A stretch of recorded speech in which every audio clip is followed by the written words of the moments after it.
Hello, sysfailure here again. Today we're looking at Snapshot 13W18A and B, technically.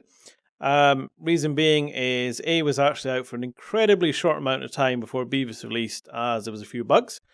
So other than bugs, it's pretty much the same. Couple of little minor things first off.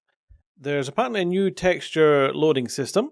To be honest, I don't really know what it does, but one thing I have noticed, if I just see if I can hop out here, is that this background seems to have gone all blurry. Whether that's related or not, I honestly don't know. Anyway, let's just hop back in. A couple little points I will mention but not show you is that the old zombie spawn mechanic, where you hurt a zombie and another one pops in, that's apparently been adjusted a little, so I would imagine there shouldn't be any more sort of zombie rain falling out of the sky anymore. Things like leads and hay bales are now craftable, but on the flip side, you can't craft any horse armor, but you'll have to find that in dungeon chests instead. On the plus side though, the saddles that you used to put on the horses, they're gone, so now there's a single saddle for pigs and horses. And you will find that in most generated chests, such as in the dungeons under here. Or also now, if you pop through to the nether, chests appear in the nether fortresses as well. And so basically you're going to find in lots of places. So that's a few of the things, but a couple of bits I do want to show you that I find a bit more interesting really. First off, you'll notice this lovely little glowstone here, and I've got a piece of carpet. You can now put carpet on top of glowstone. And in fact, you can put it on top of any translucent block that you feel like. Rather bizarrely, you can also put it on top of ender portal frames, which is a little bit strange. But this does mean if you wanted, you could have underfloor lighting, because it does still shine through the carpet. So that's a nice little feature. Next up is this block here. If you played any of the 2.0 April Fool's ones, you would have noticed this before. This is a coal block, so you just need 9 coal. There we go, gets ourselves a block of coal. Only works with coal, you can't use charcoal to make that. But the block of coal, if you want, can be used as fuel in your furnace. So you can cram a hell of a lot more fuel into a furnace if you feel like. Just cook up our lovely chicken there.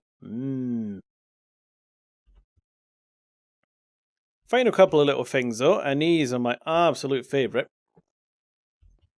Comparators here, you'll notice I've got them next to these cauldrons, and you notice different signals coming out of them. What that basically is how full they are. So in this case, this one's empty, so there's no output. This one has enough for 1 bottle, so you get 1 signal, enough for 2 signal, enough for 3, and 3 signal. So just to show, if I hop over here, put a bucket in there, so it's now got enough for 3. I've got 3 signal. But if I was to say go over to this one, well, let's say this one, I'm going to dig. There we go. So I've taken a further bottle out of it, and now that's just down to 1 signal. So that's pretty cool. You could use that in adventure maps. These, as usual, also work through blocks. So if I just grab that, plug block down. There we go. So you can have these and a comparator hidden behind walls. And then the final little thing that's great, I was building an adventure map and using these as keys. Changes to them were detectable with bud switches, but as of 1.5 they no longer act as a bud. However, if we just stick our eye in here, we've got ourselves a nice active ender portal there. Not ender portal, what am I about? Nether portal. Because if we just, hang on, let me just get rid of that, it's a bit noisy. Just pop through here, same thing, through a block or touching it. Comparator will output a signal, and this was just around here setting off fire charges. But in the case of this one here, it will output a 15 long signal or no signal, basically. So that's our no signal, that's our 15 signal. Get rid of that. There we go, so that was just a quick one. That's 13W18A/B. And hope you enjoyed that. And I'm going to go back to playing Kerbal Space Program. So that's going to be on the channel shortly. So keep watching and bye-bye.